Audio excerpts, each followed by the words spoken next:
আমরা সবাই সরিষা ফুলের বাগানে যেয়ে ভিডিও করি তাই না, আর ছবি ওঠাই। আজকে আপনাদের সাথে শেয়ার করব সরিষা ফুলের বড়ার রেসিপি। তো আপনারা পুরো ভিডিওটা শুরু থেকে শেষ পর্যন্ত দেখতে থাকেন। এখানে আমরা আলা চাল নিয়েছি আর সেটা ভিজিয়ে রেখেছিলাম 10 থেকে 15 মিনিটের মতো ভিজিয়ে রেখে সেটা আমার শাশুড়ি মা বেটে নিয়েছে।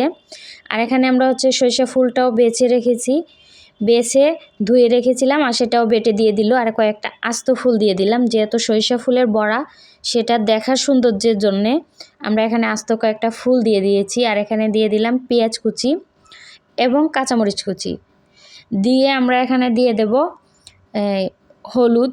আপনারা চেষ্টা করবেন এটা পেঁয়াজটা একটু বেশি দেওয়ার জন্যে, তাহলে টেস্টটা অসাধারণ নিয়ে আসবে।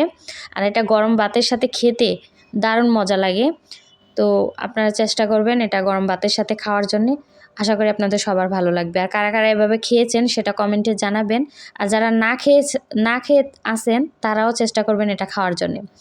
তো এখানে আমরা হলুদ দিয়ে দিলাম, লবণ দিয়ে দিলাম আর দিয়ে দিলাম আদা রসুন বাটা, জিরা বাটা দিয়ে আমরা এটা মেখে নিয়ে একটা হাঁসের ডিম দিয়ে মেখে নিয়েছিলাম। আর এখানে আমার শাশুড়ি মা বড়াগুলো ভেজে নিচ্ছে গরম তেলের মধ্যে, দেখতেই পাচ্ছেন। আর চেষ্টা করবেন এভাবে সবুজ রাখার জন্যে, সেটা কিন্তু অনেক মজা লাগছিল।